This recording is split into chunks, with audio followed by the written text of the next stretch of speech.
भारतीय संस्कृति में वट सावित्री व्रत का अत्यधिक महत्व है। पौराणिक मान्यताओं के अनुसार यह व्रत सावित्री ने अपने पति की दीर्घ आयु के लिए किया था और उसी दिन से इस व्रत को करने की परंपरा आरंभ हुई। स्कंद पुराण के अनुसार यह व्रत ज्येष्ठ मास की अमावस्या को किया जाता है। यह व्रत सुहागिन स्त्रियां अपने पति की दीर्घ आयु के लिए करती हैं। इस दिन वट वृक्ष के नीचे पूजन करने से अखंड सुहाग की प्राप्ति होती है। इस वर्ष सन 2020 में यह व्रत 22 मई शुक्रवार को मनाया जाएगा। ज्येष्ठ अमावस्या तिथि आरंभ होगी 21 मई 2020 रात 9:35 से।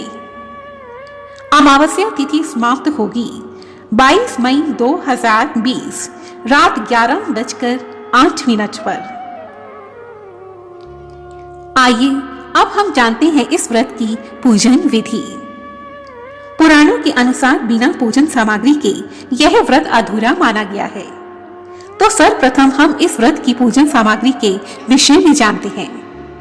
पूजन सामग्री: सत्यवान सावित्री की मूर्ति, बांस का पंखा, लाल धागा अर्थात मौली, धूप अगरबत्ती, मिट्टी का दीपक और बत्ती, घी, फूल और 5 प्रकार के फल, पिसी हुई हल्दी, रोली, वट वृक्ष के पत्ते, जल, कच्चा दूध, लोटा, दक्षिणा के लिए खुले पैसे, पूरी, हलवा प्रसाद के लिए, गुड़ और भीगे चने, बांस की 2 टोकरी, 7 प्रकार के अनाज। तो यह थी इस व्रत की पूजन सामग्री। अब हम जानेंगे इस व्रत की पूजन विधि। सर्वप्रथम इस दिन सभी सुहागिन स्त्रियां प्रातः शीघ्र उठें और 16 श्रृंगार कर दुल्हन की भांति तैयार हो जाएं। क्योंकि यह व्रत अपने पति की दीर्घ आयु के लिए किया जाता है, इस दिन सभी सुहागिन स्त्रियों को 16 श्रृंगार करना अति आवश्यक है।